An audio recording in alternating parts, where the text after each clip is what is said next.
Mahasiswa, kita lanjut lagi ya, membahas mengenai utang jangka pendek. Kali ini tentang utang dividen. Utang dividen itu diakui pada saat pengumuman dividen dalam rapat umum pemegang saham atau RUPS. Jadi ketika diumumkan hasil dari rapat umum pemegang saham, yaitu akan membagikan dividen, di sanalah diakui sebagai utang dividen. Utang dividen yang diakui hanyalah utang dividen tunai atau dividen yang diberikan dalam bentuk aset. Kita lihat ya, penyelesaian transaksi utang dividen.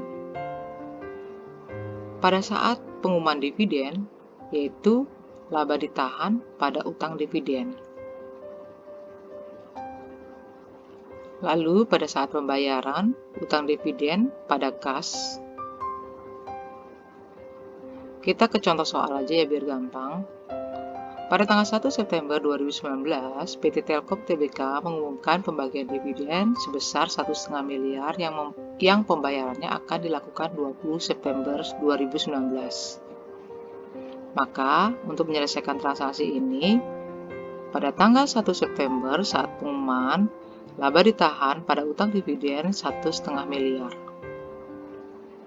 Lalu pada saat pembayaran, yaitu tanggal 20 September 2019, utang dividen pada kas 1,5 miliar. Relatif mudah ya. Selanjutnya untuk utang jangka pendek lainnya, kita bicara mengenai uang muka pelanggan dan pendapatan diterima di muka. Umumnya, uang muka pelanggan dan pendapatan diterima di muka ini relatif mirip atau sama. Nanti dijelaskan sedikit perbedaannya ya. Jadi kas yang diterima perusahaan, namun perusahaan belum mengirimkan barang atau belum memberikan jasa yang dijanjikan, sehingga kita mencatatnya sebagai pendapatan diterima di muka atas uang pelanggan tersebut. Ya, sering kita sebut itu uang muka pelanggan itu atau pendapatan diterima di muka itu sebagai deposit atau deposito kas. Deposit ini biasanya dapat dikembalikan. Perusahaan dapat menerima deposit karena adanya perjanjian atau kontrak ya atas pelaksanaan barang atau jasa tersebut. Kita contoh ya, untuk perusahaan yang biasanya sering menerima deposit atau pendapatan diterima di muka, sama ya. Oke, contoh di perusahaan penerbangan maksud saya. Jadi ketika kita menerima pembelian tiket pesawat dari penumpang, itu perusahaan maskapai biasa mencatatnya adalah kas pada pendapatan tiket penumpang diterima di muka. Jadi DD ini adalah diterima di muka.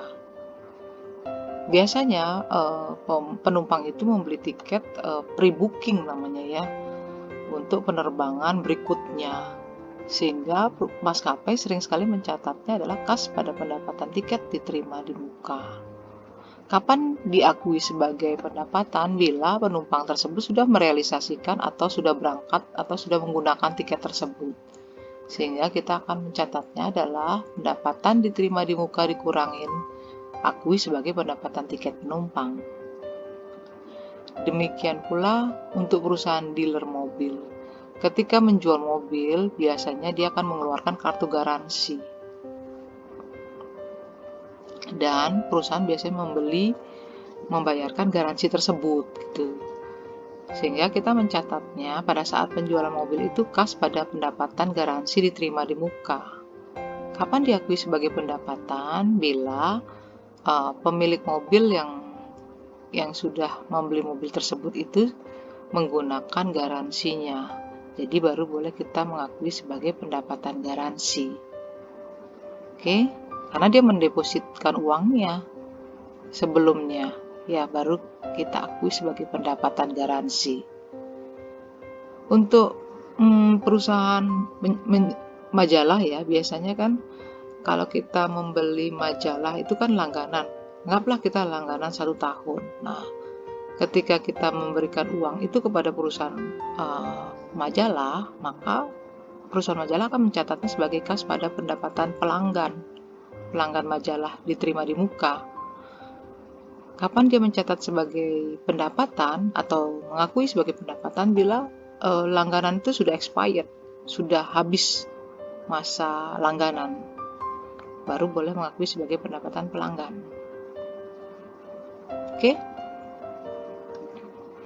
Kita ke contoh soal, yaitu 1 Oktober 2019, perusahaan telah menerima uang muka dari pelanggan atas perjanjian pemasangan iklan selama 1 tahun sebesar 240 juta.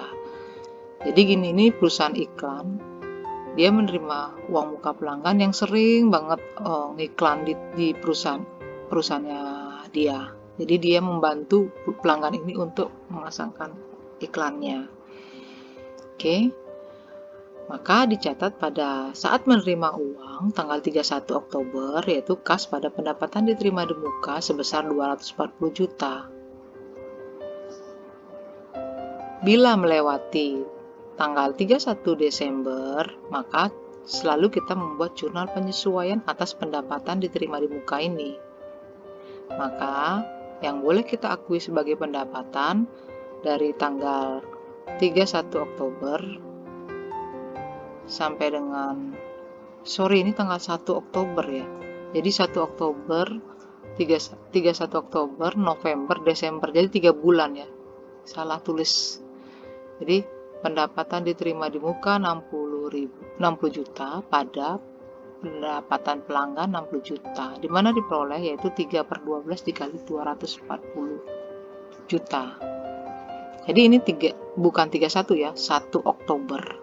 Saat menerima, kan soalnya di sini 1 Oktober ya, salah mencatatnya. Oke. Lalu saat jatuh tempo atau penyelesaiannya yaitu tanggal 30 September 2020, maka pendapatan diterima di muka pada pendapatan pelanggan sebesar 180 juta. 180 juta diperoleh dari 9/12 kali 240, maka hasilnya adalah 180 juta. Untuk video berikutnya, kita masih membahas mengenai utang jangka pendek, tapi kita akan bicara mengenai utang pajak, PPN, dan pajak PPNBM.